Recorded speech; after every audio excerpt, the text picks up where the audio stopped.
Hello everyone, I'm Bookbird and I can't believe it's already the end of April, so we're gonna be doing my April wrap-up. So let's go ahead and get into what I read in April.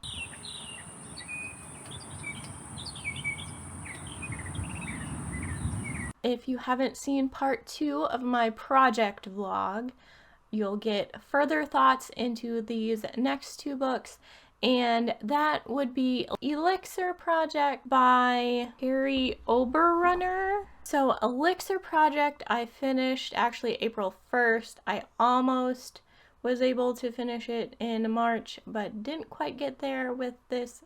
I finished it April 1st, so this was very beginning of the month. And this one I gave 3 stars. I enjoyed the story up until we got towards the end. I think the end was rushed a little bit, and it ended in a way that felt like there's supposed to be a series, but there's no other book shown on this author's page that determines whether that's happening or not. I really did enjoy this book. I had fun with it. I compared it to a mix between Hunger Games and Warcross by Marie Lu. If you want more non-spoiler in-depth thoughts, there is that reading vlog for you. But continuing on with this project vlog, I will talk about the rest of those books that I finished. The next two books actually share the same name of The Project, both very different books, but the next book that I picked up for this vlog was The Project by Courtney Summers, and this is it's not horror. It looks like it based on the cover, but it's more like character-centric mystery thriller involving a cult and two sisters. If you want more non-spoiler thoughts, once again, I have it timestamped in that vlog. I really enjoyed this one. I gave it a 4-star, and I think it's a great representation of how people can be broken and how that brokenness can be manipulated, especially with false religions, how that can be manipulated. And I say in the vlog, it doesn't say religion is bad, it basically just points out how it can be twisted for evil means. So if that sounds interesting to you, I don't want to give too much more, but I do give a bit more in the non-spoiler vlog if you are interested in this one. And the other project, The Project by Brian Falkner, this one is a middle grade. This one is young adult, and this one is middle grade. This is not it was a previous library book, but I got a used copy because through the course of this vlog, I discovered this book was difficult to get a hold of, and I won't go too much into it because I thoroughly explain it in that vlog. But this is a middle grade that I believe it explains World War II in a different way. For historical fiction middle grade, I would say it makes knowing history cool. It makes knowing a second language, in this case German, cool. These are 14 and 15-year-old boys that we're following, so you have to go in knowing you're gonna have that kind of humor, that kind of suspension of disbelief. This is meant as entertainment for that age group. I think this book is geared more towards a boy than a girl of 14 and 15. If I can remember back to me at 14 and 15, this book involves these two boys finding the most boring book in the world, and this book leads them on an adventure, and them trying to protect this book because this book is rather important. If you can borrow this through your library, I would. It is very hard to find copies of. It is out of print, I believe, which is the consensus I kind of came to through this vlog. And like I said before, if you want even more information explaining this book in a non-spoiler way, go check out that vlog. I gave this one a 4-star. So these last 2 books in my vlog project were the best ones out of that entire project for me. Now, another book that's harder to get a hold of because it's an indie published book, this graphic novel I did a review on because it's not listed on any of the book sites, any of the book apps. Anyway, this is a pirate graphic novel. I'll link my review so you can get a non-spoiler review, but I had a lot of fun with this as kind of a palate cleanser, a quick read to get through. If you want this might sound like it's contradictory, but a Christian pirate, this graphic novel might be one you want to pick up. And in the book review I did, I left the links if you want to order your own copy. This pirate graphic novel actually kind of got me in the mood to, I think in the summer sometime, I might do a pirate book vlog. So if you know any specific pirate books that you'd want me to read, or that you know of that you want me to try out before maybe you pick them up, just let me know in the comments. But this definitely has me ready to pick up some pirate books. For my small online book club, we read No One Is Talking About This by Patricia Lockwood.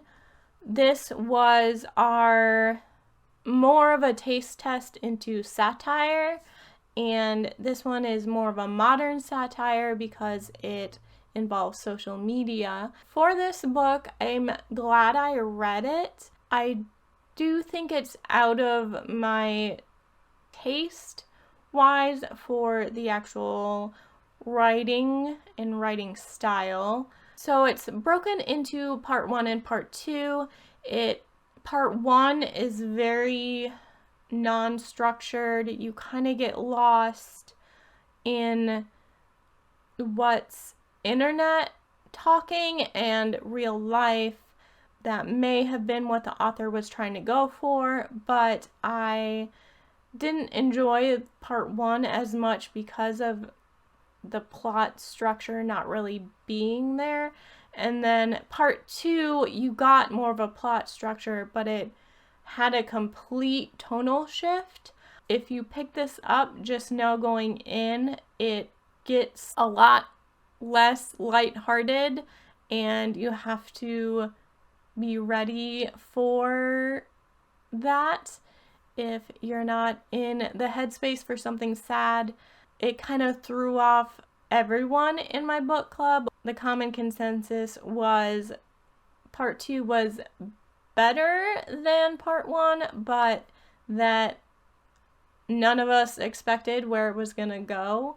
Overall was not my taste for a book. I'm glad I read this to try it, but it has, I think, a very specific reader audience that's gonna really enjoy this book. People who want a format of book that's kind of strange and weird and completely different than other books. If it sounds interesting, go ahead and try it. I'm glad I got it through the library. So if you can push through part 1, part 2 does have more to it than part 1, and that's No One Is Talking About This by Patricia Lockwood. I read a short story that we got through, if you have Prime, you get a first reads choice, and this short story was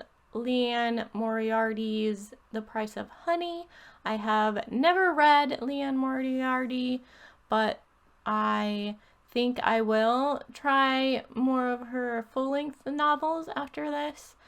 So The Price of Honey, this is a 50-page-ish short story, so I don't want to give too much information, but it is about this new widow named Honey, or she goes by Honey, and she's on her way to her husband's funeral, and you right away realize this is more of a futuristic world, and there's AI and a lot of sci-fi elements to it, and you just kind of learn about Honey and her life and the life with her husband and everything as she goes to her husband's funeral. I really enjoy this because it's so short.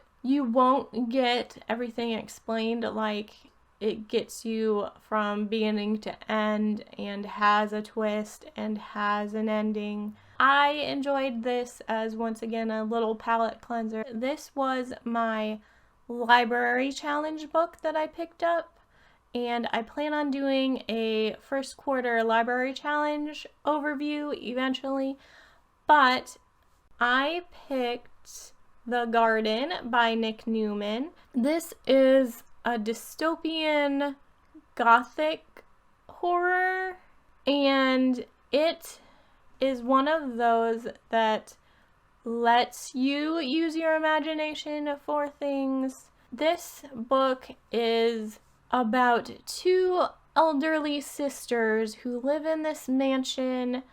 As far as they know, there is no one else left on Earth. If they go beyond the wall that they built around their property, there's monsters out there, so they don't want anything getting in, and they have never gone past that wall. Their whole entire family lived there. They grew up there, so you get flashbacks from when they were young girls to now in their elderly age, still doing the chores that they grew up doing on this, I guess, technically homestead with a mansion. And they also don't go in certain parts of this mansion. And everything changes when a little boy makes his way across this border wall around their property. So this book explores more of the characters than it does why we're in this dystopian world. It is more why these elderly sisters are here, what their family dynamic was like, the mystery behind their family, and also it leaves threads for you to figure out how the world is now, how the world got this way, but doesn't give you every single answer. And that may bother some people because even by the end you don't have every single answer. It may bother some people, but for me, I gave this 5 stars because I'm gonna continuously remember, because it allowed me to use my imagination to think about how some of these cataclysmic things could have happened. It is compared to Piranesi, and I have not read Piranesi yet, but I know that one everyone says go in knowing very little, and I think this is also one of those books. The same kind of themes you would have in any gothic story, I think, just go in knowing that that's there. But I super enjoyed this book. I think this one so far is the most successful that I've gotten out of this library challenge this year. So The Garden by Nick Newman, highly suggest. And I have one last book that I can't talk too much about because of the vlog project that it's connected to, I read The Magician's Nephew out of this full bind up of all the Chronicles of Narnia. So I finished that this month, but you're not going to know my feelings unless you watch that vlog that's coming up. So if you aren't subscribed, you should subscribe. That's all that I read in April, and now I can give you a little mini TBR for what I'm going to be reading next month. Firstly, I have not gotten to Death Masks in March, so this will be moved to April. I've been doing spoiler vlogs, and I had so many other books I was interested in reading because of my mood reading that I did not get to this yet, and these vlogs take a lot more time with me with it being spoiler. You'd think it would take less time and less energy, but these actually take more time and energy because I'm trying to summarize and remember everything I read or force myself to stop. And so these take a lot more energy to read and do. Another book on my TBR is Jurassic Park by Michael Crichton. It involves a vlog, and that's all I'm going to say. For my library challenge, I'm pretty sure I know what the prompt is, but I'm checking. If you want to join for the next quarter of the library challenge. So May is a book recommended to you, and this can be from a librarian, from a friend, or from a booktuber. Just any book that has been told to you that you should read, but you get this book from the library. If this book is already on your shelves, that doesn't count. The whole purpose is to use your library. So if you have a book you've been eyeing at the library that a friend has told you to pick up, May is the month that you should do that. Editing Brittany here to add in 2 of the NetGalley e-arcs that I do need to read this month, and those would be Deathbringer by Sonia Tagliarenni and The Palace Beneath the Sea by Lauren Weisbrunn. So those 2 e-arcs will be read this month as well.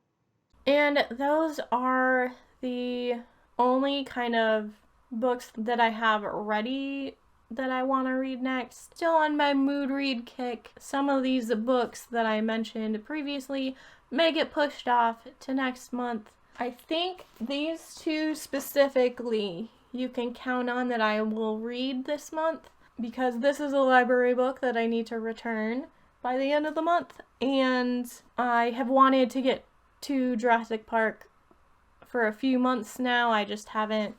I've been picking up other things, like finding random books that are out of print. If you are interested in any of the books I mentioned, or any of the potential vlog projects that I might do, please subscribe, and please like this video, and I hope to see all of you in the next video.